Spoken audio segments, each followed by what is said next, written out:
Anybody think a career politician is something we need now as the next president? No. The opposite. No, absolutely not. Nope. I want to start with Jeb Bush, who was just here over the weekend. I don't need to keep voting for Bush over and over again, or Clinton over and over again.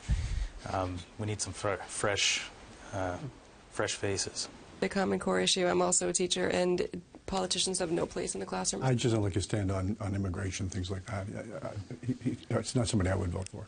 I think that's just going to, he's not got any chance at all, really. Who in the room right now considers yourself, if the primary were today, somebody who'd vote for Jeb Bush? Anybody?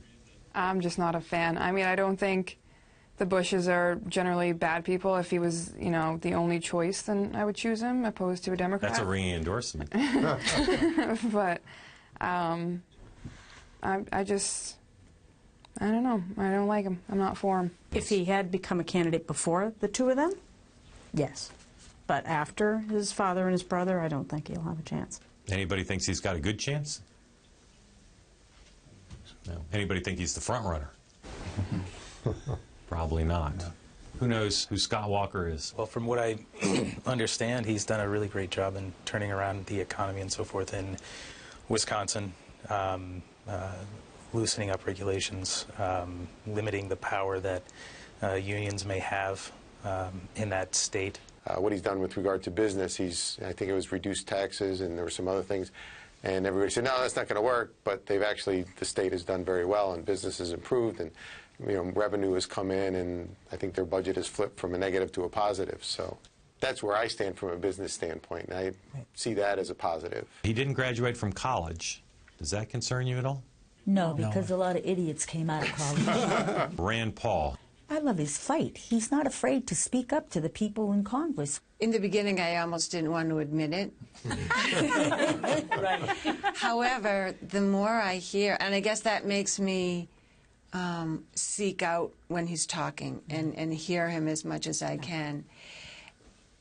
And it goes back to the electability, however. I feel he is extreme. Does anyone either like or not like the fact that he's worked with Democrats in Congress? That's what we need more of, I think. Yeah, I think that's great. On some things, you need to work together to get things done and correct mistakes. Chris Christie.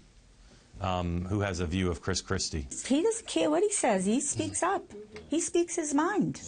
Also, in the other end, he's a little gruff. He's not polished. Can't figure out if he was the one who closed the bridge or not. I still don't know. If he did, then that's a negative. I think that he's more appealing to a lot of us up here, being that he's a northerner, he's loud, he's more outspoken. Would you see him as more or less of a reformer of the size of government than, say, Scott Walker? I would say less. And how about compared to Jeb Bush?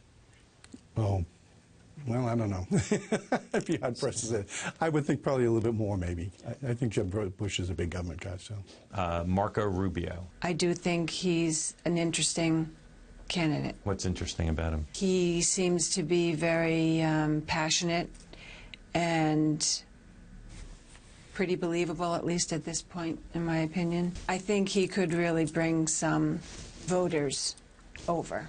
Because he's young, Hispanic? Both. Carly Fiorina. She was a CEO of HP. I actually really like her. I watched one of her speeches. She lost her daughter to drug addiction. She also was a cancer survivor. She feels like it's very important to equalize men with women. And does it appeal to you in a field that is otherwise pretty much all men that she's a woman candidate? Oh, absolutely. Yeah. I mean, I despise Clinton. I wouldn't just pick her on the sole basis that she was a woman, but she had the same beliefs. She really could speak well, and her being a woman is definitely a plus for me. Like everything that I've just heard, like you said, impresses me. I want to ask you about three people we've talked about, and just you tell me your sense of, if this is a choice, are they an establishment candidate or an anti-establishment candidate? Governor Bush. Establishment. Yeah, I would say so. I agree. Governor Walker.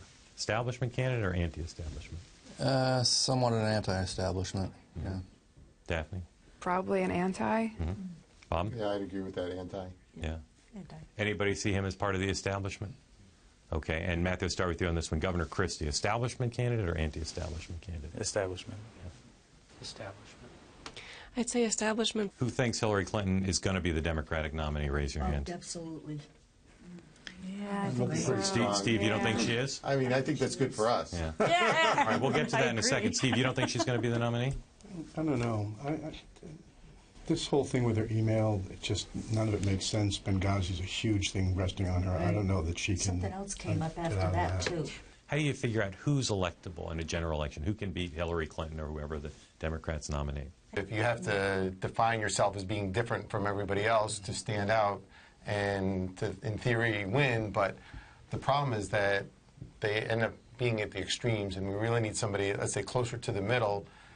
Not necessarily in the middle. I've certainly looked for somebody conservative-leaning, but not so extreme that, among other things, won't be electable because they're too extreme. Right.